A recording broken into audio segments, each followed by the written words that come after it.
YCP అధికారంలో ఉన్న సమయంలో రెచ్చిపోయిన వాళ్లలో ఆ పార్టీ కీలక నేత సజ్జల రామకృష్ణారెడ్డి ఒకరు. వైఎస్ జగన్ అండదండలతో సజ్జల రామకృష్ణారెడ్డి ఏకంగా మంత్రులు, ఎమ్మెల్యేలకు కూడా ఆదేశాలు ఇచ్చేవారు.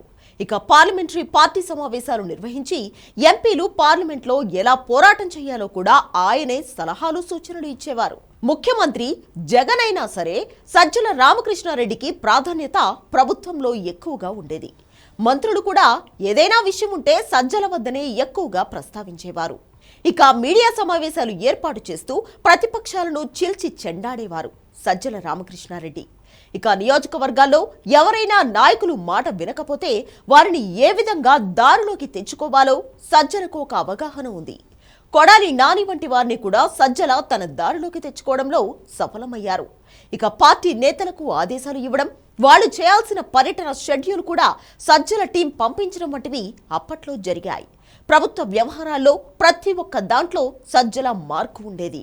అయితే ఇప్పుడు ఆయన ఎక్కడ ఉంటున్నారు, ఏంటి అనేది మాత్రం అసలు ఎవ్వరికీ ఎటువంటి సమాచారం లేకపోవడం ఆశ్చర్యం కలిగించే అంశం.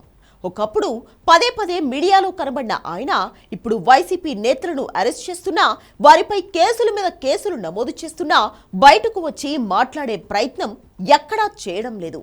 పార్టీలో కీలక నేతలను కూడా రాష్ట్ర ప్రభుత్వం టార్గెట్ చేస్తున్నా సరే సజ్జల మాత్రం బయటకు వచ్చేందుకు ఆసక్తి చూపించడం లేదు. పెద్దిరెడ్డి రామచంద్రారెడ్డితో పాటుగా గన్నవరం మాజీ ఎమ్మెల్యే వలభనేని వంశీ, అలాగే మాజీ మంత్రులు కొడాలి నాని, పేర్ని నాని, హిందూపురం మాజీ ఎంపీ గోరంట్ల మాధవ్, బాపట్ల మాజీ ఎంపీ నందిగం సురేష్ ఇలా కొంతమందిపై కేసులు నమోదయ్యాయి. ఎప్పుడు ఎవరిని అరెస్ట్ చేస్తారో అర్థం కాని పరిస్థితి ఉంది.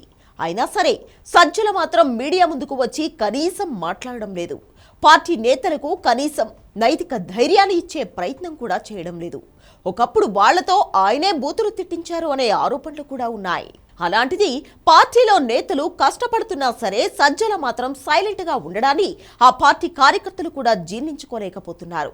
ప్రభుత్వ వ్యవహారాల్లో, పార్టీ వ్యవహారాల్లో నిత్యం తలదూర్చిన సజ్జల ఇప్పుడు పార్టీ నేతలకు నైతిక ధైర్యాన్ని ఇవ్వడంలో, అలాగే వాళ్లకు న్యాయ సహాయాన్ని అందించడంలో ఫెయిల్ అవుతున్నారు. రామకృష్ణారెడ్డి కుమారుడు భార్గవ్ రెడ్డి కూడా ఇప్పుడు సైలెంట్ గానే ఉంటున్నాడు. వైసీపీ సోషల్ మీడియాను అన్ని విధాలుగా ముందుకు నడిపించిన భార్గవ్ రెడ్డి ఇప్పుడు ఎక్కడున్నారో కూడా ఎవ్వరికీ క్లారిటీ లేదు. మరి భవిష్యత్తులో అయినా సరే ఆయన బయటకు వస్తారా లేదా అనేది చూడాలి.